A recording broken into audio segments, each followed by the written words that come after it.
15 फरवरी 2009 मुंबई के निक्सो exhibition centre में Asia का सबसे बड़ा डायमंड ज्वेलरी का एग्जीबिशन चल रहा है। शहर के बड़े बड़े लोग सब आए हैं। इंस्पेक्टर लोखंडी यहाँ का सिक्योरिटी इंचार्ज है। सिविल ड्रेस में भी पुलिस घूम रहा है। सेल्स पर्सन सब अपना काउंटर में बिजी है। कोई अपना कंप्यूटर सिस्टम को भी चेक कर रहा है। अचानक एक आदमी का फोन आया कि वहाँ का 1 नंबर हॉल में रबाड़ी होने वाला है। लोखंडी के पास खबर जाता है। फिर वो आदमी बोलता है कि वो चारों आदमी के पास AK-47 ग्रेनेड जैसा वेपन्स है। वो लोग हॉल का सीसी कैमरा ऑफ कर देता है। इंस्पेक्टर लोखंडे तुरंत हॉल खाली करने के लिए बोलते हैं और इमरजेंसी अलार्म ऑन कर देते हैं। तुरंत हॉल को खाली कर दिया जाता है। सबको निकालकर हॉल का दूसरा एक साइड में ले जाया जाता है। जल्दी ही वो चारों आदमी पिस्तौल लेकर हॉल में घुसते हैं। पुलिस भी उनका इनकाउंटर करते हैं और चारों आदमी को गोली से मार दिया जाता है। हॉल के अंदर हंगामा मच जाता है, लेकिन पुलिस जल्द ही अनाउंस करता है कि सिचुएशन अंडर कंट्रोल। लेकिन वो चारों का बॉडी निकालने तक सबको इंतजार करना पड़ेगा। पुलिस सबको शांत होने के लिए बोलते हैं। जल्दी वहाँ बॉडी ले जाने के लिए एम्बुलेंस आ जाते हैं और वो चारों का बॉडी लेके चले जाते हैं। फिर सबको वापस हॉल में आने के लिए बोला जाता है। सब कोई शांति से हॉल में लौट रहा था। अचानक एक सेल्स पर्सन ने देखा कि उसके काउंटर से कीमती हीरा चोरी हो गया। उन्होंने लोखंडे को बोला कि यहाँ 5 रेड सॉलिटेयर थे। डायमंड का एक पीस को सॉलिटेयर कहा जाता है। फिर वहाँ पर आते हैं मुंबई का सबसे बड़ा डिटेक्टिव जसविंदर सिंह। उन्होंने कैमरे से सब कुछ सुनने के बाद उसी काउंटर का दोनों सेल्स पर्सन को बुलाते हैं। उन्होंने ये दोनों को पूछताछ करते हैं और सबसे पूछते हैं कि ये दोनों को कौन कौन जानता है। भीड़ में से कुछ आदमी हाथ उठाया, क्योंकि ये सब एक ही बिल्डिंग में काम करते हैं। फिर जसविंदर ने करीब से सबको देखने लगे। इसके बाद सबको अपना नाम एड्रेस लिखाने के लिए बोला जाता है। इनके बाद आते हैं सिकंदर शर्मा, जो कानपुर का रहने वाले हैं, लेकिन वो जाते समय एक आदमी से टकराते हैं। फिर जसविंदर ने उन्हें बुला लेते हैं और सिकंदर को फिर से पूछताछ किया जाता है। चोरी के समय सिकंदर अपना पोजीशन दिखाते हैं। फिर जसविंदर ये दोनों से भी पूछताछ करने लगे। इनका नाम मंगेश देसाई और कामिनी सिंह। जसविंदर का ये तीनों पर ही शक हो जाता है और वो तीनों को ही थाना में ले जाने के लिए बोलते हैं। इसके बाद तीनों को ही लॉकअप कर दिया जाता है। पुलिस सिकंदर को थाने में टॉर्चर सेल में ले जाते हैं और उसका हाथ पैर बांधकर उससे बात निकालने का कोशिश करते हैं। पुलिस के टॉर्चर के बाद उस सेल में आते हैं जसविंदर सिंह। उन्होंने सीधा सिकंदर को पूछते हैं कि वो हीरा कहाँ छुपाया है। उन्होंने सिकंदर को एक जोर से चाटा मारते हैं। इसके जवाब में सिकंदर कहते हैं कि जिस दिन वो गलत साबित होगा उस दिन उसको एक आदमी की तरह आंखों में आंखें डालकर माफी मांगना पड़ेगा। इसके बाद 15 साल बीत जाते हैं। हम लोग जसविंदर को एक टॉयलेट में देखते हैं। फिर कोई आके उनको बोलते हैं कि ACP साहब ने उनको बुलाए हैं।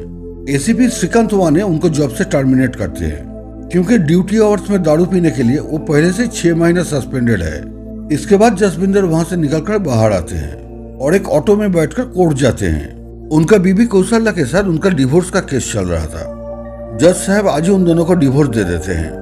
फिर वो दोनों बाहर जाके एक बेंच में बैठते हैं। कौशल्या जसविंदर से अपने शादी का अंगूठी मांग लेते हैं। जसविंदर कुछ देर अकेला बैठे रहते हैं। इसके बाद हम लोग जसविंदर को एक बार का टेरेस में देखते हैं। वो अपने लिए एक दारू का बोतल मंगाते हैं। बार का मैनेजर ने वो बोतल ले आते हैं और उसे पूछते हैं कि उसका नौकरी और है या नहीं। जसविंदर मैनेजर से पूछते हैं कि उसे जसविंदर कैसा लगता है। मैनेजर ने बोला कि उसके जैसा हरामी आदमी और जिंदगी में नहीं देखा। ये सुनने के बाद जसविंदर थोड़ा हिल जाते हैं। फिर मैनेजर ने वहां से चले जाते हैं। इसके बाद जसविंदर को एक फोन आया। अबू धाबी से कोई उसको फोन करके बोलते हैं कि आज उसका पार्टी इंडिया वापस जा रहा है। जसविंदर उससे उस पार्टी का फोन नंबर ले लेते हैं और कुछ देर अकेला सोचने लगते हैं। फिर जसविंदर उस पार्टी को फोन लगाया। वो पार्टी था सिकंदर शर्मा। जसविंदर उससे फोन करके माफी मांग लेते हैं, लेकिन सिकंदर उसे आंखों में आंखें डालने का बाद याद दिलाते हैं। जसविंदर उसको अपना एड्रेस देते हैं। फिर हम लोग आज से 15 साल पहले का एक दिन देखते हैं। Investigation officer Jaswinder Singh court में आया था। 3 आरोपी मंगेश, कामिनी और सिकंदर भी वहाँ मौजूद थे। जज साहब उस दिन वो तीनों को 7 दिन के लिए पुलिस हिफाजत में रखने का ऑर्डर दिया और आज 15 साल के बाद सिकंदर अबू धाबी से इंडिया लौट रहा है। वो अपना चेक इन करा लेते हैं। प्लेन में बैठकर सिकंदर सोचने लगे। एक दिन वो तीनों को हॉस्पिटल ले आया गया था, जहाँ सिकंदर से एक नर्स का टकराव होते हैं। वो तीनों को ही एक्सरे कराने के लिए ले आया गया, क्योंकि जसविंदर सोचा था कि तीनों में से कोई हीरो को खा लिया होगा, लेकिन डॉक्टर ने बोला तीनों का इंटेस्टाइन एकदम क्लियर है। इसके बाद जसविंदर को थाना से फोन आता है। जो आदमी रबाड़ी का खबर दिया था उसको थाना में ले आया गया। जसविंदर जल्द ही थाना में आते हैं और उसे पूछते कि तुम इतना दिन कहाँ थे। ये आदमी का नाम अनूप है। फिर वो बोलने लगे। उस दिन वो अपने बच्ची को रोज की तरह स्कूल ले जाने के लिए एक ऑटो में बैठाया। फिर ऑटो चले जाने के बाद उसके पास एक तो फोन आता है। उसे कहा जाता है कि उसका बेटी को किडनैप कर लिया गया। इसके बाद उसे और भी कहा जाता है कि उसका पॉकेट में कागज है, उसमें जो भी लिखा है तो उसमें दिया हुआ फोन नंबर में फोन करके बताए। अनूप ने वो पेपर को जसबिंदर को दिखाया। फिर जसबिंदर ने उसे पूछा कि इस तीनों में से किसी को पहचानते हैं या नहीं। वो एक एक करके सबको देखा लेकिन किसी को नहीं पहचाना। इसके बाद वो तीनों को फिर से टॉर्चर किया गया। सिकंदर के ऊपर जसबिंदर का थोड़ा ज्यादा ही शक था। वो उसे खूब टॉर्चर करने लगे। 7 दिन के बाद वो तीनों को फिर से कोर्ट में पेश किया गया। जसबिंदर फिर से तीनों को 7 दिन के लिए कस्टडी में लेना चाहता था। ये सुन के मंगेश ने कुछ बोल उठा, लेकिन जज साहब तीनों का ही जमीन मंजूर कर देते हैं। ये सुनने के बाद तीनों का चेहरा में खुशी छा जाते हैं। इसके बाद सिकंदर का पड़ोसी प्रिया उसको देखने आया। प्रिया को ही हम लोग हॉस्पिटल में देखे थे। इसके बाद प्रिया ने सिकंदर का माँ को दवाई देकर चले जाते हैं। सिकंदर एक कंप्यूटर मैकेनिक थे, लेकिन अभी उसको उसका पुराना काम का जगह से निकाल दिया जाता है। उनका पुराना जान पहचान वालों ने उनको पहचानने से इनकार कर देते हैं। उनका मकान मालिक भी उसे घर से निकालने का नोटिस देते हैं। इधर कोर्ट में वकील सिकंदर को ढूंढने लगे। सिकंदर के पास वकील को फीस देने के लिए पैसा नहीं थे। कामिनी अचानक आके उसे कुछ रुपया दिया, जो देख के सिकंदर को बड़ा अच्छा लगा। फिर वो दोनों कोर्ट के बाहर एक चाय का दुकान में बैठते हैं। दोनों एक दूसरे के बारे में बात कर रहे थे। कामिनी डिवोर्सी है, उसकी एक 2 साल का बच्चा और एक तो छोटी बहन है। इसके बाद सिकंदर को एक तो कंस्ट्रक्शन कंपनी में काम मिला। वो मशीन ऑपरेटिंग सीखने लगा। सिकंदर और कामिनी ने बाहर मिलने भी लगे थे। दोनों एक दूसरे के बहुत करीब आ गए थे। दोनों ही पंछियों की तरह उड़ने लगा। दोनों का जिंदगी एक नया दिशा की ओर बढ़ने लगा। इसके बाद अचानक सिकंदर का माँ का मौत हो जाती है। वो अपने माँ को देखकर एकदम बच्चों की तरह रोने लगे। इसके बाद सिकंदर को अपना घर खाली करना पड़ा। वो कामिनी के घर में चले जाते हैं। कामिनी उसे देखते ही खुशी से भर उठती है। उसने सिकंदर को गले लगा लेते हैं। सिकंदर भी उसका छोटे बच्चे और छोटे बहन को अपना लेते हैं। फिर वो दोनों रजिस्ट्री मैरिज कर लेते हैं। अपना कुछ खास दोस्त को साक्षी रखकर वो दोनों एक दूसरे को माला पहना देते हैं। वो दोनों जीवन साथी बन जाते हैं। सबने मिलकर इस खुशी के पल को याद रखते हैं। इतना कुछ सोचने के बाद सिकंदर प्लेन में अपने आप को संभाल लेते हैं। एयरपोर्ट में सिकंदर का दोस्त मोनिश उसे रिसीव करने के लिए आए थे। गाड़ी में सिकंदर ने कहा उसे एक तो बहुत पुराना अकाउंट क्लोज करना है। वो एक जगह उतर जाते हैं। एक तो बार में जाकर जसबिंदर का खोज लेते हैं। जसबिंदर उसे उस बार का टेरेस में मिलता है। वो सिकंदर को इंडिया आने के लिए बधाई देते हैं, लेकिन सिकंदर ने कहा मैं जो सुनना चाहता हूँ वही कहिए। लेकिन जसबिंदर उसे उसका बेल मिलने के बाद क्या हुआ जानना चाहते थे। फिर सिकंदर कहने लगा वो लोग दिन पर दिन कोर्ट में चक्कर करते थे। ऐसे ही एक दिन कोर्ट में मोनिश आया। मोनिश उसे आगरा जाने के लिए कहा। वहाँ उसका मामा जी का बहुत बड़ा कांच का फैक्ट्री है, लेकिन आगरा जाने के लिए उसके पास पैसा नहीं था। तो अब कामिनी ने कहा उसके पास कुछ है, हो जाएगा। फिर सिकंदर अपना पूरा परिवार लेके आगरा चले जाते हैं। वहाँ पर मामा जी ने उसको बहुत अच्छी तरह से स्वागत किया। मामा जी ने उसे उसका घर दिखाया। घर देखने के बाद सिकंदर बहुत खुश हुए। बच्चा लोग भी बहुत खुश था। कामिनी का भी बहुत अच्छा लगा। ऐसा लग रहा था उसे एक अपना घर मिला, जिसे देखने के बाद वो चैन का सांस लिया। मामा जी सिकंदर को फैक्ट्री में ले गए और उसे वहाँ का काम दिखाने लगे। सिकंदर भी बहुत ध्यान से देख रहा था। धीरे धीरे वो काम सीखने लगा। मामा जी भी काम सिखाने लगे। इसके बाद 2 साल बीत जाते हैं। एक दिन फैक्ट्री में सिकंदर को मंगेश का फोन आया। उसने कहा कि सिकंदर का नाम से वारंट निकल गया, उसे बहुत जल्द ही कोर्ट में हाजिर होना पड़ेगा। फिर सिकंदर थोड़ा निराश हो गए, लेकिन कोर्ट में उस दिन जज साहब पूरा केस को सुनने के बाद केस को खारिज कर देते हैं और अब सबको इस केस से रिहा कर दिया जाता है। ये सुनने के बाद वो सब खुशी से उछल पड़े।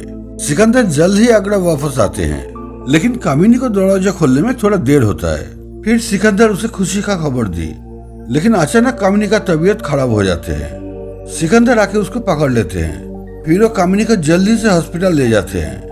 वहाँ डॉक्टर ने उसे अच्छी तरह से जांच की। सब कुछ देखने के बाद डॉक्टर ने उसे हॉस्पिटल में एडमिट करने के लिए बोलते हैं। कामिनी को हॉस्पिटल में एडमिट करके सिकंदर घर चले आया था, क्योंकि बच्चे सब अकेला था। लेकिन बच्चे सबको बाहर देखकर वो आश्चर्य हो गया। बच्चों ने कहा कि मामा जी उसे बाहर निकाल दिया। वो मामा जी का घर जाते हैं और मामा जी को पूछते हैं कि वो ऐसा क्यों किया। असल में मामा जी सिकंदर का केस के बारे में जान गए थे। सिकंदर उससे अपना हिसाब मांगते हैं। मामा जी उसको पूरा हिसाब का पैसा दे देते हैं। सिकंदर कहता है कि चोर नहीं हूँ मैं। फिर वो बच्चों को लेकर एक धर्मशाला में जाके उठा। वहाँ बच्चों को रखकर वो फिर से हॉस्पिटल जाने लगे, लेकिन रास्ते में तीनों आदमी उसको घेर लिया। वो लोग उसका सारे पैसा छीन लेते हैं। उसका मोबाइल भी टूट जाता है। सिकंदर भी एकदम टूट जाता है। फिर वो अकेला एक पुल में आया। वो अपने आप को खत्म करने ही वाला था, लेकिन अचानक एक गाड़ी का लंबा हॉर्न उसे बचा लिया। नाचार होकर वो एक मंदिर में आया और मजबूर होकर वहां से कुछ पैसा छुड़ाया।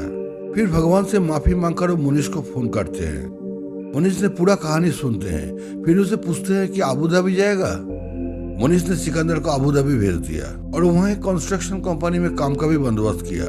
कुछ दिन काम करने के बाद सिकंदर ने पहले भगवान का पैसा चुकाया, फिर मनीष को पैसा भेजा। घर में भी वो पैसा भेजते थे। इतना सुनने के बाद जसबिंदर ने पूछा, तबस्सुम के बारे में तो बोल। जो सुनकर सिकंदर कहता है, घटिया इंसान की घटिया सोच। जसबिंदर हंसने लगा।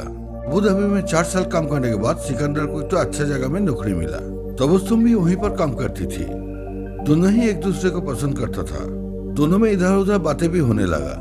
एक दिन वो दोनों सिनेमा देख के निकल रहा था। तभी वहाँ पर एक आदमी तबस्सुम को पहचान जाते हैं और तबस्सुम को कहा कि तुम मुंबई का डांस बार छोड़ के यहाँ क्या कर रही हो।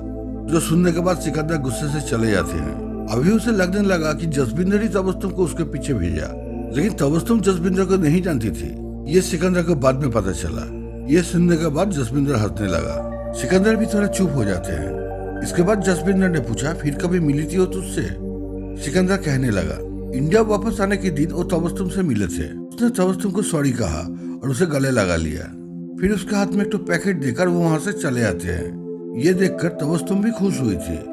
क्या बात है, जसबिंदर ने कहा। सिकंदर भी हंसने लगा। इसके बाद जसबिंदर बोलना शुरू करते हैं। उस दिन उस आदमी से टक्कर खाने के बाद जसबिंदर का शक पक्का हो गया था, लेकिन वो गलत था, इसलिए वो आज वो माफी मांग रहा है। ये सुनने के बाद सिकंदर चले जा रहे थे, लेकिन जसबिंदर ने उसे फिर से बुलाया और फिर से बोलना शुरू किया। पुलिस ये दोनों पर हमेशा नजर रखता था। एक दिन कामिनी एक ज्वेलरी दुकान में जाते हैं, जहाँ पर वो कुछ बेचना चाहती थी। दुकानदार का माल पसंद होता है और उसे थोड़ी देर के लिए बैठने के लिए बोलते हैं। फिर उस दुकान पर आ जाते हैं जसबिंदर सिंह और उसे वहाँ देखकर कामिनी घबरा जाती है। जसबिंदर ने उसे वहाँ बैठने के लिए बोलते हैं और उससे सब कुछ निकाल लेते हैं। असल में एग्जीबिशन के दिन कामिनी वहाँ से एक छोटा सा डायमंड चुराई थी। वो रेड डायमंड नहीं, शोकेस से छोटा सा हीरा अपना नखून में भर ली थी, जिसे वो दुकान में बेचने के लिए आई थी। कामिनी ने सब कबूल किया। सिकंदर पर पूरा शक था, इसलिए वो कामिनी को उसके लिए काम करने के लिए मजबूर किया। जसबिंदर ने सिकंदर को चारों तरफ से परेशान करने लगे ताकि वो मजबूर होकर हीरा निकाले। मामा जी का घर से उसे निकलना, रास्ते में उसे पीटना, सब कुछ जसबिंदर का काम था।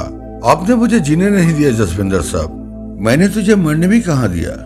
असल में उस दिन गाड़ी का लंबा हॉर्न जसबिंदर ने ही बजाया था। सिकंदर सुनकर चुप हो जाते हैं। तेरे बायोपिक का नाम सिकंदर का मुकद्दर हो सकता है और उसका डायरेक्टर हूँ मैं। ये सुनने के बाद सिकंदर गुस्से में उठकर जसबिंदर को एक थप्पड़ मारते हैं और वहां से चले जाते हैं। घर में कामिनी उसे देखते ही गले लगा लेती है। सिकंदर उसे बताया कि जसबिंदर उसे सब कुछ बोल दिया। ऐसा क्यों? कामिनी ने बोली कि वो एक डील करना चाहती थी, उसका बच्चा और छोटे बहन को बचाने के लिए। लेकिन वो सिकंदर को एक दिन सब कुछ बोल देते, लेकिन फिर भी सिकंदर उसे छोड़कर चले गए। इसके बाद हम लोग सिकंदर को कहीं जाते हुए देखते हैं। लगता है कि वो बहुत दूर कहीं जा रहा है। रास्ते में उसको बहुत गाड़ियां बदलना पड़ता है। वो कहाँ पर जा रहा है समझना बड़ा मुश्किल हो रहा था। 4-5 गाड़ियां बदलकर एक रिसोर्ट के सामने आकर रुकता है। फिर वो रिसोर्ट का अंदर जाता है और किसी को ढूंढता है। फिर हम लोग देखते हैं कि वो प्रिया के सामने खड़ा है। प्रिया, जो एक दिन उसका पड़ोसी और उसका दोस्त भी थी। प्रिया उसे गले लगा लेती है। प्रिया सिकंदर को उस जगह में ले जाते हैं जहां वो सिकंदर का एक सामान रखे हुए थे। इस छोटी सी पेड़ के अंदर सिकंदर ने उसका चोरी का सामान रखा था, जो आज 15 साल बाद उसे मिल रहा है। फिर सिकंदर ने प्रिया से विदा लेकर वहां से निकल जाते हैं। इसके बाद हम लोग उसको एक बस में देखते हैं, लेकिन कहानी में यहाँ पर एक बहुत बड़ा ट्विस्ट है। जसबिंदर ने उसके सर पर गन लगाया, उसे बस से निकाल लिया। फिर उसे एक सुनसान जगह में बांध कर हीरा निकाल लेते हैं। जसबिंदर का 15 साल का पुराना शक और सच निकला। इसके लिए वो भी जिंदगी में बहुत कुछ खो दिए थे। पहले वो अपने बीबी कौशल्या को फोन किया और उसे यही बताया कि उसका शक सच था। कौशल्या उसको बधाई दी। इसके बाद जसबिंदर ने बोलना शुरू किया। उसके डिवोर्स के दिन कौशल्या चले जाने के बाद वो अकेला कुछ देर बैठे रहे। उस दिन वो ठीक कर लिया था कि उसे सिकंदर के सामने हारना ही पड़ेगा, तब सिकंदर उसके सामने आएगा। और असल में वही हुआ। उस दिन एग्जीबिशन हॉल में भागदौड़ में सिकंदर हीरा निकाल लिया था और उसे वो प्रिया का हाथ से बाहर निकाल दिया था। इस काम के लिए प्रिया भी उसे मदद की थी, लेकिन जसबिंदर ने कभी भी प्रिया के बारे में सोचे नहीं थे। अभी वो कहते हैं कि तेरे बायोपिक का टाइटल 3 देवियां भी हो सकता है।